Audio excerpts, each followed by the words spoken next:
Hello my YouTube family, कैसे हैं आप सब लोग। तो मैंने रिकॉर्डिंग स्टार्ट करी अपने वीकेंड की, तो मैं आपको अपना वीकेंड प्लान आज बताने वाली हूँ। So it was Saturday afternoon, जब मैं अपने स्कूल से सो कॉल्ड वर्क से आई थी and I was literally really tired. लेकिन इन दिनों एक चीज़ अच्छी है कि मौसम थोड़ा थोड़ा ठीक होने लगा है, मतलब इतना गर्म नहीं रहता या फिर बारिश धूप इतनी नहीं रहती। वरना आप देखो मेरे हाथ पैर मुंह सब पूरी तरीके से टैन हो जाते हैं, तो थोड़ा ठीक लगता है। चलो एटलीस्ट बारिश तो नहीं है, सॉरी एटलीस्ट धूप तो नहीं है। तो देखो बारिश का मौसम हो रहा था और मैंने छत पे कुछ कपड़े डाले थे। मैंने एक्चुअली किचन टॉवल्स डाले थे, क्योंकि अंदर रहते हैं धूप नहीं लगती तो बहुत बुरी स्मेल आने लग जाती है। सो मैंने ऐसे ही डाल दिया था। तो मैं ये किचन टॉवल्स को लेने आई थी और बैठ के थोड़ा सा रिलैक्स करने की कोशिश कर रही थी। मैंने इनको स्मेल करके देखा तो स्टिल इनमें से बदबू तो अभी भी आ ही रही है। तो प्लीज़ गाइस मुझे सजेस्ट करना कि क्या करें कि किचन टॉवल में से बदबू ना आए, क्योंकि मैंने इसको धो के धूप में सुखा कर भी देख लिया है, स्टिल इसमें से एक बुरी सी स्मेल आ रही है। अब मैं थोड़ा सा किचन अपना साफ़ करूँगी।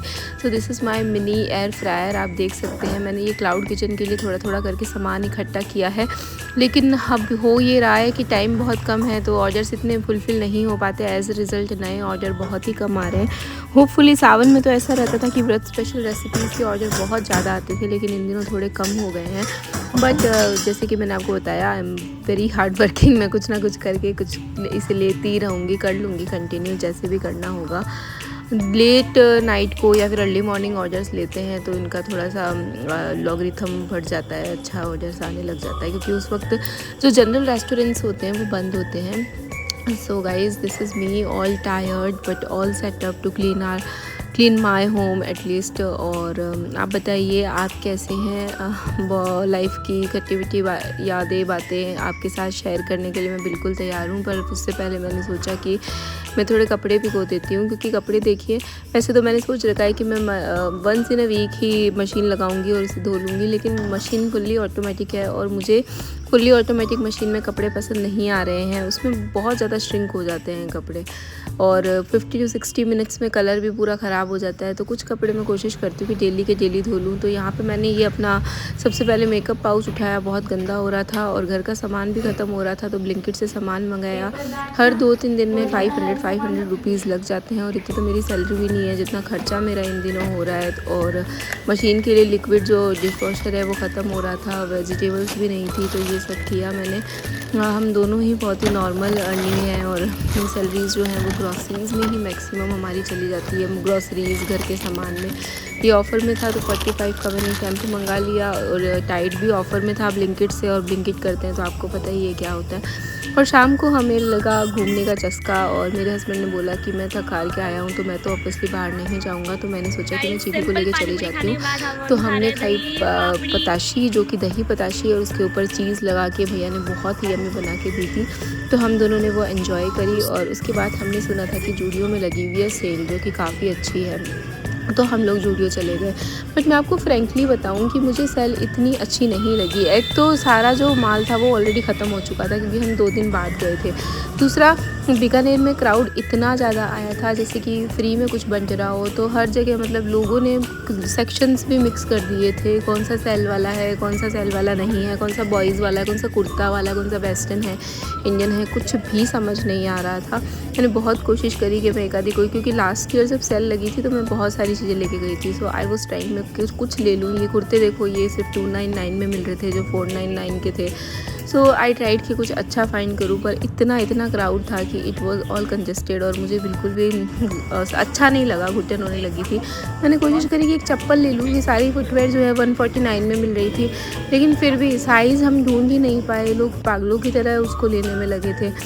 तो ओवरऑल किड्स सेक्शन में भी हम गए और मेरे हस्बैंड के लिए भी मैंने कुछ कपड़े देखने की कोशिश करी, बहुत ढूंढा और लास्ट में जाके हमने डिसाइड किया कि हम यहाँ से कुछ भी नहीं लेने वाले हैं। हालांकि बॉटम वियर एक पसंद आया था, लेकिन मेरे पास बॉटम 7 से 8 पड़ी है। सो मैंने और मेरी डॉटर ने डिसाइड किया कि कुछ भी नहीं लेते और सीधा घर चलते हैं। घर आकर मेरे हस्बैंड का संडे में बर्थडे है, तो ये सैटरडे देर रात का है। मैंने उनके लिए केक ऑर्डर किया था और 2 छोटे छोटे गिफ्ट्स भी ला के रखे थे। उनको देखकर वो बहुत ज़्यादा खुश हो गए थे, वो उसको रिकॉर्ड कर रहे थे, मुझे बार बार थैंक यू बोल रहे थे। सो लाइफ़ के छोटे छोटे मोमेंट्स है गाइस, जो कि बहुत ज़्यादा याद रहते हैं और बहुत अच्छे भी लगते हैं। And for me it is very precious, क्योंकि आप तो जानते हैं मुझे सब कुछ बहुत मुश्किल से मिला है। और मेरी स्टोरी भी किसी दिन आपके साथ शेयर करूँगी, बहुत इंटरेस्टिंग है एंड बहुत स्ट्रगलिंग है। तो मैं आपको दिखाती हूँ कि मैंने उनको गिफ्ट में क्या दिया था। एक्चुअली पूरा तो हम रिकॉर्ड नहीं कर पाए। It was a white tiger perfume which was very very good and दूसरे वाले गिफ्ट में कोई फ्रेम था।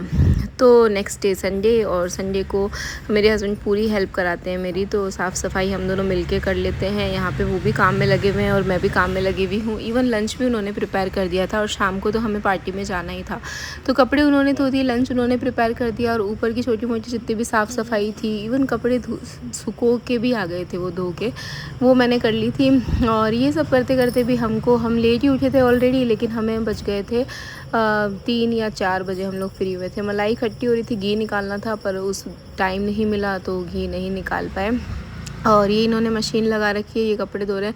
और ये कुछ कपड़े और मेरा बैग रखा है जो कि मैं हाथ से धोऊंगी, क्योंकि ये सॉफ्ट मटेरियल होता है गाइस, हर चीज़ मशीन में नहीं डाल सकते। और पता नहीं क्यों मेरा दिमाग ऐसा हो रहा है कि मुझे तो मशीन का कुछ पसंद भी नहीं आता है।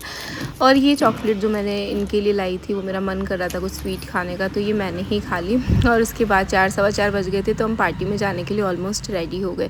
So first I finished my makeup. मैंने हल्का सा बेस लगाया था और अपना मेकअप करने की पूरी कोशिश करी। मैंने सोचा कि थोड़ा लाइट रखूं, बट मैं कितना भी लाइट रखूं, एक्चुअली मेरा स्किन टोन टचवुड बहुत फेयर है, तो मैं कितना भी लाइट रखूं ये डार्क हो ही जाता है। बस ये हल्का फुल्का मेकअप किया। हस्बैंड भी तैयार हो रहे थे और हम आज पूरी फैमिली के साथ में, मेरे मम्मी पापा, मेरी सिस्टर, मेरे ब्रदर और भाभी और ऑफ कोर्स मेरी डॉटर और मेरी जो भतीजी है, उन सब के साथ हम लोग जाने वाले हैं लंच पे, सॉरी डिनर पे जाने वाले हैं। और दिस इज़ मी। मैंने अपने बाल सेट कर लिए हैं, हल्का फुल्का मेकअप कर लिया है। और अब मैं इनसे पूछ रही थी कि मैं क्या पहनूं। मेरे पास 2 ऑप्शन है, एक तो मैं ये फ़्रॉक पहन सकती हूँ।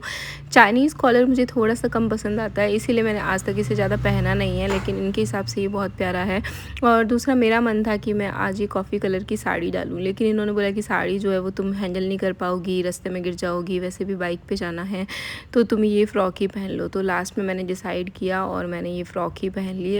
कमेंट करके ज़रूर बताना कि मैं कैसी लग रही हूँ। मेरा थोड़ा वेट बढ़ गया है एक्चुअली। चीकू जब नहीं थी तो मेरा वेट था 50 kg, after Chiku it is 65 kg। अभी मैंने इन दिनों कम किया, so it was 61 kg something. और ये इयरिंग्स हैं जो मैंने चेंज किए और फेरी वाले पहने थे, ये बहुत ही अच्छे लग रहे थे। पीछे आप देख रहे हो ये भी बिल्कुल तैयार हो चुके हैं। ज़्यादा ये मुझे अपने आप को रिकॉर्ड करने नहीं देते हैं, इनको कम ही पसंद है। स्टिल मैं उनको थोड़ा थोड़ा कन्विंस कर रही हूँ आजकल की हो सकता है हम लोग फेमस हो जाएँ, तो गाइस जल्दी से हमको फेमस कर दो। हम किचन मिनिस्ट्री गए थे और हमारे पास इनकी बुकलेट थी, कूपन्स रखे थे कुछ, तो हमने सोचा कि थोड़ा सस्ता पड़ेगा, तो बस हमने कुछ 3-4 हज़ार का खाना खाया, जो कट कुटा के हमको 1700 का पड़ा। खाना बहुत ही टेस्टी था और मेरे भैया भाभी इनके लिए केक लाए थे और मेरे पापा के पास बैठ के इन्होंने केक वेक कट किया। बर्थडे बहुत अच्छा रहा। और आप बस ये लास्ट है, आप सब भी ऐसे अपना ध्यान रखो, एंजॉय करो और मस्ती करते रहो। ब्लॉग्स कैसे लग रहे हैं बताते रहो। Bye bye, have a nice day.